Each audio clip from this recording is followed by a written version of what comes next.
এটা অনেকের পছন্দ হবে না এই কথাটা, আমি জানি। এখানে অসংখ্য মানুষ আছেন, এটা আপনাদের পছন্দ হবে না। অধিকাংশের কাছে হয়তো আমি এই কথার কারণে অপ্রিয় হতে পারি, কিন্তু কার কাছে অপ্রিয় হলাম, কার পছন্দ হলো না সেটা মুখ্য না। মুখ্য হচ্ছে আমার ইসলাম আমাকে কি বলে, আমার দ্বীন আমাকে কি শিক্ষা দেয়। সেটা যদি অপছন্দেরও হয় সেটাই আমাদেরকে বলতে হবে। আমি যেহেতু এই গ্রামে ছিলাম, এই গ্রামের সাথে আমার সম্পৃক্ততা রয়েছে। এই গ্রামে এক ধরনের অর্থনৈতিক বিনিময় প্রচলিত রয়েছে, যেটাকে আপনারা নাম দেন পত্তন। এটাকে আপনারা যে নামেই ডাকেন না কেন, এটা সরাসরি সুদ।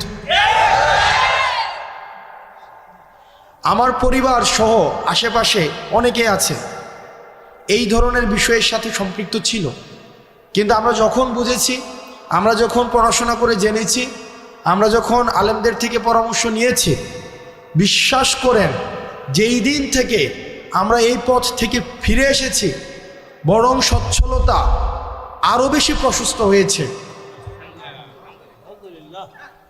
কসম করে বলছি, আপনারা জানেন আমার বাবার অর্থনৈতিক অবস্থা, আমার দাদাদের অর্থনৈতিক অবস্থা।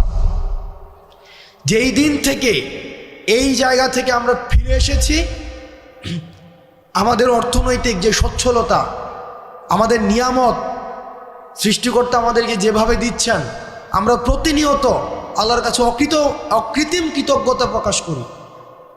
আপনাদের কাছে অনুরোধ থাকবে, এই যে আমরা দেখি টাকা থেকে টাকা বৃদ্ধি পায়, এটা অসংখ্য পরিবারকে নিঃস্ব করে দেয়।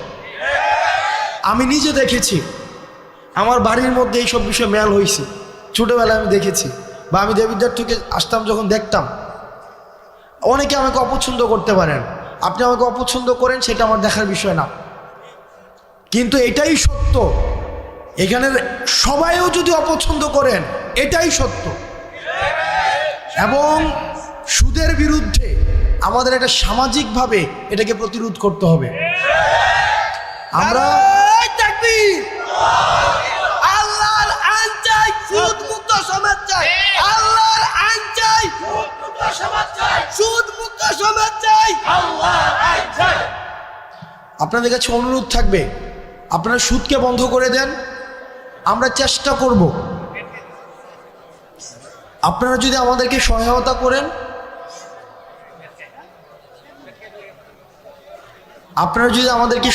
করেন, আমরা আমার জায়গা থেকে চেষ্টা করব সামাজিক যেই ঋণ